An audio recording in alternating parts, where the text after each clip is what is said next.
Ça fait longtemps qu'on ne s'était pas retrouvés. Ça fait longtemps que je ne vous avais pas partagé mes aventures. J'aimerais vous dire pourquoi dans les détails, mais les raisons importent peu. Ce qui compte et a toujours compté, c'est le fait de pouvoir émerveiller et sensibiliser au moyen de mes images, et ce peu importe le domaine. L'année qui vient de s'achever a été très impactante sur ma façon de concevoir notre monde et ce qu'on peut y apporter. Je ne vais pas vous le cacher, j'ai eu quelques périodes qui m'ont freiné dans mon désir de créer et de tout simplement vivre mes passions comme je l'entendais. Mais 2021 n'a pas eu que des bas. J'ai vécu des moments forts qui resteront à jamais gravés dans ma mémoire. Des rencontres autant animalières qu'humaines, des voyages, des moments de dépassement de soi, des joies, des sourires, des déceptions. Toutes ces choses m'ont permis une transcendance totale sur ce que je ne maîtrisais plus.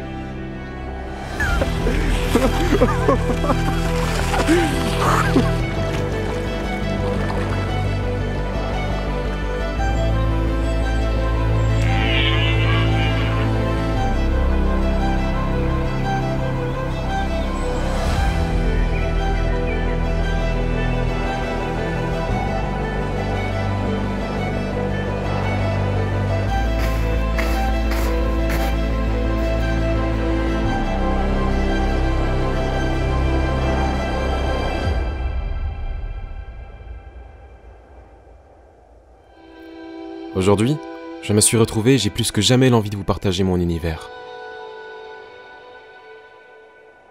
Car ces vidéos ne sont pas que de simples vidéos.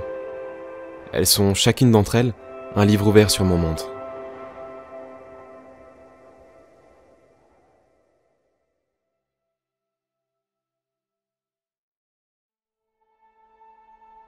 J'ai suivi plusieurs terriers de renard ce printemps.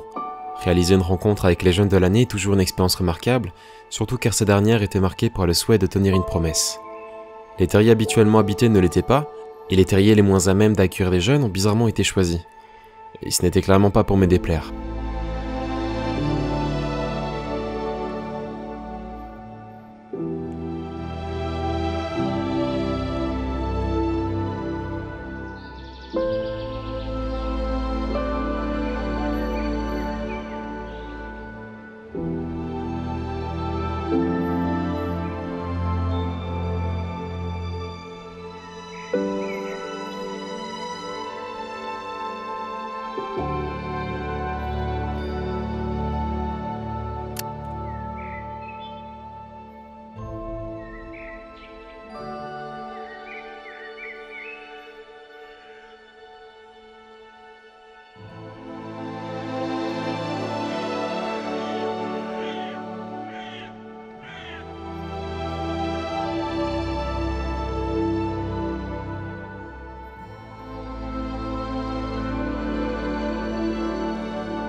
J'ai également pu réaliser ma première vraie rencontre avec les blaireaux, et il faut dire que je ne les observe quasiment qu'au piège photo étant donné qu'ils ont des mœurs extrêmement nocturnes.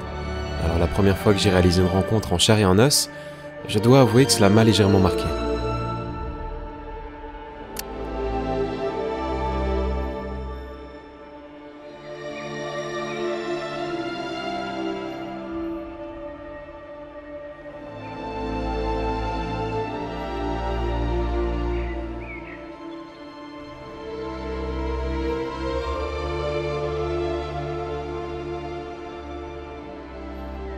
Il y a encore tant d'autres observations que j'ai pu faire cette année, notamment celle du castor d'Europe et du hibou grand-duc. Elles ont toutes deux été réalisées aux côtés d'un jeune ami photographe, car l'observation animalière n'est pas qu'une pratique solitaire, et prête même à la découverte de personnes qui valent la peine d'être rencontrées.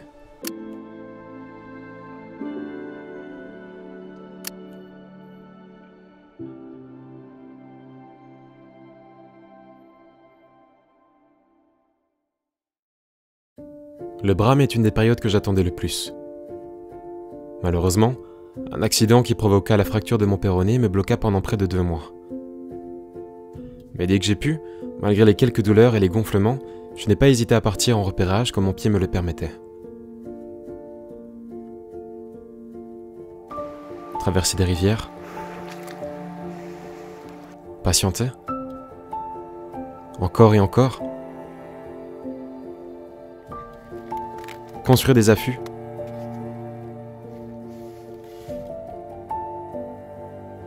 Tout cela dans un seul but.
J'ai tendance à dire que l'aventure est notre meilleure amie.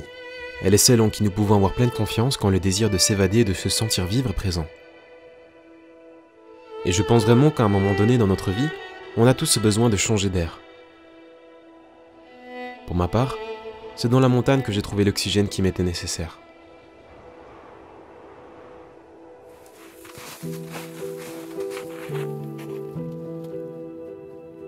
J'ai découvert l'Autriche et ses paysages à couper le souffle. Et bien que cette nature ait été le point fort de ce voyage, les rencontres humaines et les échanges que l'on peut avoir avec ces inconnus m'ont également beaucoup marqué.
J'ai tellement hâte de vivre cette nouvelle année et de voir ce qu'elle me réserve. Car si la montagne est loin, les micro-aventures sont toutes proches. Me balader dans les forêts belges, profiter de mes autres passions et dépasser mes limites, observer la faune sauvage et être spectateur de sa magie, ainsi que de prendre le temps de prendre le temps.